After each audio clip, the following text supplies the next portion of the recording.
काश तेरी बात बतबा में भी जाऊं, काश तेरी बात तेरी नात पढ़ते पढ़ते मैं भी जाऊं। आपके हज़रात के सामने तकरीर के लिए मोहम्मद आसिफ आलम को दावत देता हूँ। मोहम्मद आसिफ आलम। अस्सलामु अलैकुम व रहमतुल्लाहि व बरकातुहू। नहमदुहु व नस्तईनुहु व नस्तगफिरुहु व नुअमिनु बिही व नतवक्कलु अलैहि व नऊज़ु बिल्लाहि मिन शुरूरि अनफुसिना व मिन सय्यिआति अअमालिना वमन यहदिहिल्लाहु फला मुज़िल्ल लहु व मन युज़लिलहु फला हादिय लहु व नशहदु अल्ला इलाहा इल्लल्लाहु व नशहदु अन्न मुहम्मदन अब्दुहु व रसूलुहु।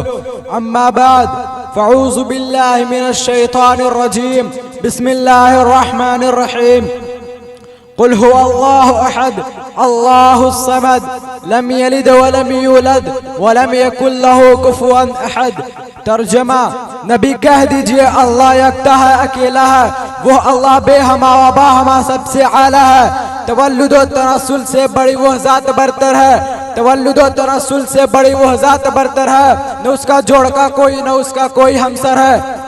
हज़रात इकरामी, आज मैं इस बज़्म में तौहीद के मौजू पर लबकुशाई करने की जुर्अत व जिसारत कर रहा हूँ। उम्मीद है कि मेरी बातों को बगौर अमल की नियत से सुना जाएगा।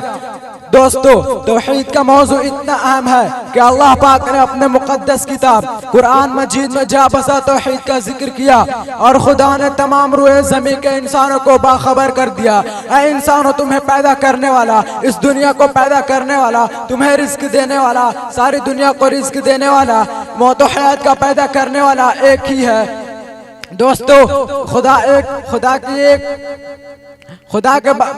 दोस्तों गौर फरमाइए किन के बारे में कहा जा रहा है। उन जलील क़द्र पैगम्बरों के बारे में कहा जा रहा है जिन्होंने खुदा के अहकाम हम तक पहुँचाए, यानी हज़रत इब्राहीम अलैहिस्सलाम, हज़रत इसहाक़ अलैहिस्सलाम, हज़रत याक़ूब अलैहिस्सलाम। और ऐसे नबियों का जिक्र कर करके आखिर में अल्लाह तबारक व तआला ने जनाब मोहम्मद मुस्तफ़ा सल्लल्लाहु अलैहि वसल्लम को भी कह दिया, जनाब मोहम्मद मुस्तफ़ा सल्लल्लाहु अलैहि वसल्लम को भी कह दिया हजरत, तो वो घुलकर निशान हो जाएगा। कोई आग को खुदा मानता है जो इतना खतरनाक है, अगर उसका पुजारी उससे अक़ीदत तो मोहब्बत के साथ मुआनका करे तो वो जलकर राख हो जाएगा। कोई लकड़ी को खुदा मानता है मगर ज़रूरत पड़ने पर उसी खुदा को ईंधन में झोंक दिया जाता है। दोस्तों, ऐसी परस्तिश करने का क्या फ़ायदा?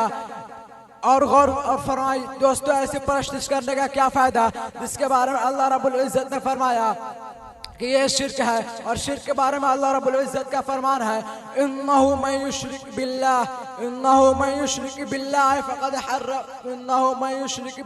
फ़क़द हर्रम अल्लाहु अलैहिल जन्नत व मअवाहुमुन नार व मा लिज़्ज़ालिमीन मिन अंसार। बेशक अल्लाह नहीं बख्शता ऐसे लोगों को जो अल्लाह के साथ शिर्क करे और उसका ठिकाना जहन्नम है, उस पर जन्नत हराम कर दी जाएगी। व आखिरु दअवाना अनिल हम्दुलिल्लाहि रब्बिल आलमीन। माशाअल्लाह, माशाअल्लाह।